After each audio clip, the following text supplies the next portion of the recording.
আসসালামু আলাইকুম। আমি আপনাদের সামনে কিছু কথা বলবো। হে বাংলাদেশের মানুষ, আমার কথাগুলো যদি আপনারা একটু মন দিয়ে শোনেন, এতে আমার উপকার হইবে, আপনাকেও উপকার হইবে। আমাকে আপনারা কি পরিমাণ ভালোবাসেন এবং আপনারা কীভাবে আমাকে চিনেন সেটা আপনারা ভালো করেই জানেন।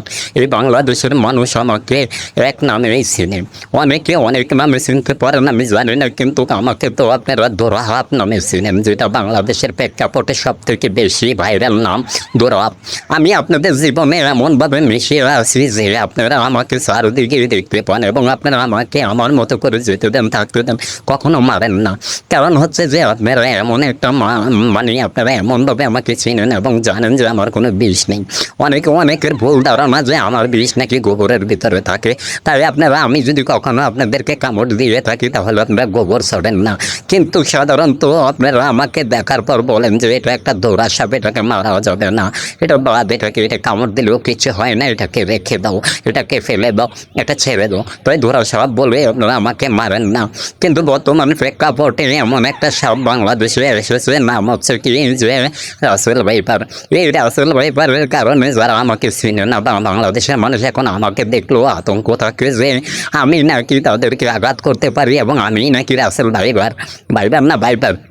এখন আমি কি করবো কোন? আমি তো দৌড়াও সাপ, আমার কালার তো আপনারা চিনেন ভালো করে। আপনারা এখন আমাকে দেখেও কেন বারবার মনে করেন যে আমি রাসেল ভাইপার? এই কথা মনে করিয়া আমাকেও আপনারা যেই পাহাড়ে মারা শুরু করছেন, আমার বংশ বিস্তার এই দুনিয়া থেকে মনে বিদায় নিয়ে যাবে। আমি জন্মের সূত্রে এই বাংলাদেশি বাসিন্দা।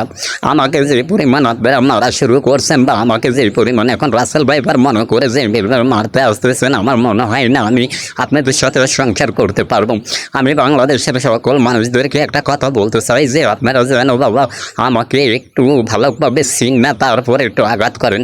আমি কিন্তু দৌড়া সাপ, আপনারা বাংলাদেশের প্রেক্ষাপটে সবাই কিন্তু আমার নামটা ভালো করে জানেন। অনেকে হয়তো কালারকে একটু বেশি মানে করে ফেলেন।